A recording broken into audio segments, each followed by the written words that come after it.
সমন্বয়হীনতার অভাব আছে শুধু এটাই বলবো না, বড় ধরনের ফাটলও আমি দেখতে পারছি। প্রত্যেকটা উইংয়ের সাথে রাজনৈতিক দলগুলোরও একটা কোঅর্ডিনেশনের দরকার আছে। গণঅভ্যুত্থানের পরে প্রত্যেকটা জায়গা থেকে ধৈর্যশীল হওয়ার দরকার ছিল। সমন্বয়কদের কাজটা কি আসলে কোথায় কোথায় দাড়ি কমা দেওয়া দরকার এটাও কিন্তু ভাবাটা জরুরি। সমন্বয়হীনতার অভাব আছে শুধু এটাই বলবো না, বড় ধরনের ফাটলও আমি দেখতে পারছি।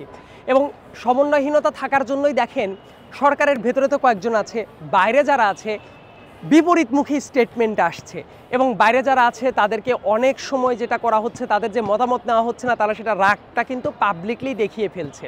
এবং দেশের বাইরে অনেক জায়গায় সমন্বয়কের নাম নিয়ে নানা অপ্রীতিকর ঘটনাও কিছু কিছু ঘটেছে।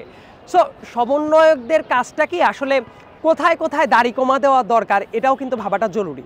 কারণ নিরন্তর আপনি শুধু ছুটে চলছেন এটাই শুধু কাজ না, কোথায় কোথায় থামতে হয় এটা জানাটাও জরুরি। কারণ রাজনীতির ভেতরেও কিন্তু অনেক চোরা গলি আছে।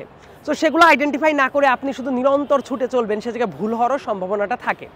আর কোঅর্ডিনেশন যেটা আমার কাছে মনে হয় প্রত্যেকজন সমন্বয়ক, সরকারের ভেতরে যারা আছেন, বাইরে যারা আছেন, এমনকি নাগরিক কমিটি আছে, বৈষম্য বিরোধী কমিটি আছে, প্রত্যেকের ভেতরে একটা সুন্দর কোঅর্ডিনেশন থাকার দরকার ছিল। কিন্তু কয়েকটা ইস্যুতে মনে হচ্ছে পুরোপুরি এটা ভেঙে পড়েছে। Walton switch, stylish and elegant. সবাই মিলে কালেকটিভ সিদ্ধান্ত যে নেওয়া উচিত, স্টেক হোল্ডারদের মতামত নিয়ে কাজ করা উচিত, এই কাজটা যদি ইগনোর করা হয় সেটা আরও বাজে দিকে আগাতে থাকবে। আরেকটা কথা বলছেন, সমন্বয়করা বলছে যে বিভিন্ন ঝুঁকি আছে। অবশ্যই ঝুঁকি সবসময়ই থাকে, কিন্তু আমার কাছে যেটা মনে হয় এখনও শেখ হাসিনা, পলাতক শেখ হাসিনার বিরুদ্ধে অন্তত সবার একটা জায়গায় ঐক্যমতের জায়গাটা এখনও আছে। কিন্তু আন্দোলন যখন শেষ হয়ে যায়, একটা কথাটা মনে রাখাটা খুব জরুরি, আন্দোলনের টাইমে মানুষ আবেগ দিয়ে আন্দোলন করে, আবেগ দিয়েই আন্দোলন হয়। যুক্তি দিয়ে কিন্তু অনেক সময় পুরোপুরি কাজ করা যায় না। কারণ যুক্তি দিয়ে কাজ করতে গেলে আপনি ডিরেক্ট পুলিশের গুলির সামনে আপনি বুক চিতিয়ে দাঁড়িয়ে যেতে পারবেন না। ওই টাইমে আবেগটা খুবই লাইভলি থাকে। কিন্তু আন্দোলন যখন শেষ হয়ে যায়, আপনার প্রাথমিক টার্গেট যখন সম্পূর্ণ হয়ে যায়, তারপর উচিত আপনার যুক্তি দিয়ে কাজ করা। কারণ এখন তো পলিসি মেকিংয়ের সময়। এই টাইমে শুধু আবেগ নিয়ে অতিরিক্ত আবেগতাড়িত হয়ে যা খুশি তাই করবেন, এইটা করা উচিত না। ধরেন আপনি হুমজিক্যালি একটা রিট করলেন, পরের দিন আবার রিটটা তুলে নিলেন, এগুলোতে কিন্তু বাজে মেসেজ যায়। আবার রাজনৈতিক দলদের সাথেও কিন্তু কোঅর্ডিনেশনের দরকার আছে। আমি চাই এই সরকার সফল হোক, এই জন্য সরকার, সমন্বয়ক এবং বিভিন্ন অংশীজন প্রত্যেকের সাথে প্রত্যেকের কোঅর্ডিনেশন দরকার। একই সাথে প্রত্যেকটা উইংয়ের সাথে রাজনৈতিক দলগুলোরও একটা কোঅর্ডিনেশনের দরকার আছে। যদি কোনো না কোনো পিলার ক্ষতিগ্রস্ত হয় তাহলে কিন্তু ঘরটার সমন্বয়হীনতা তৈরি হয়। এবং আমি এই কারণে চাই রাজনৈতিক দল, সমন্বয়ক, সরকার প্রত্যেকের ভেতরে একটা সুন্দর কোঅর্ডিনেশন থাক, যেটা আমার কাছে মনে হচ্ছে কিছুটা ক্ষতিগ্রস্ত হয়েছে। না, এটা তেমন জনগণের কাছে তেমন সাড়া পাবে বলে আমি মনে করি না। কারণ একটা জিনিস আপনাদের মনে রাখা দরকার, একটা অভ্যুত্থান যখন হয়ে যায় সেটার এক একজনের এক একটা মতাদর্শ থাকে, কিন্তু কালেকটিভ শত্রু হয় একজন। এই জন্যই কিন্তু গণ অভ্যুত্থান হয়।